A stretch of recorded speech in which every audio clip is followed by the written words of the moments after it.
So, what's the biggest misconception people have about sales? And, what do you wish more people understood about what great salespeople actually do? It's what you said. It's about the relationship. No one really likes to be, I think, sold to. No, true. And my mom was once selling dresses and she was in Beverly Hills. And this woman walked in and she knew it was Marvin Davis's wife. And she said, "You probably wouldn't buy my dresses, and my parents' dresses were fairly expensive, but you have two daughters.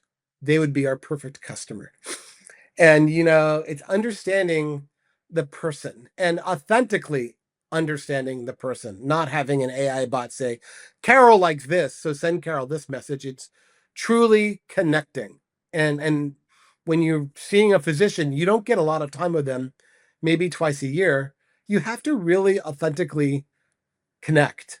And in sales, it's really about connecting authentically. And I think that's the secret, whether it's financial services or it's medical device companies.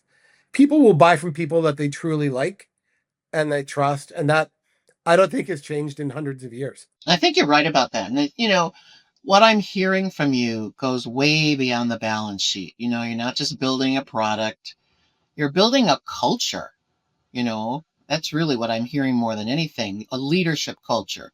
So, what's been your biggest leadership lesson? The thing that you had to learn the hard way. I was taught this by my favorite manager ever. And he was like, when he was interviewing me to be employed by this company, Walt said, "My job is to let you as a manager run as fast as you can, and I'll run interference."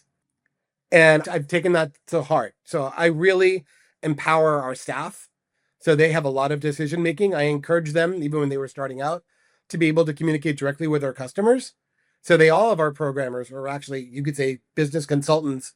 They understand how to talk and how to communicate to customers. Do I put them on the first call?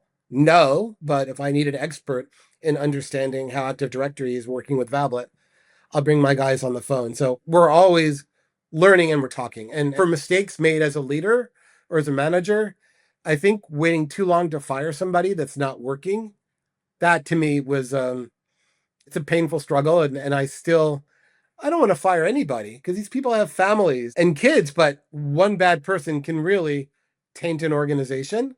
So it's important as an entrepreneur, A, to be able to pivot, to be able to recognize what's not working, get rid of it, even if there's a human aspect to it, and then build and keep going forward. True, true. I mean, having the wrong person in place is just very expensive.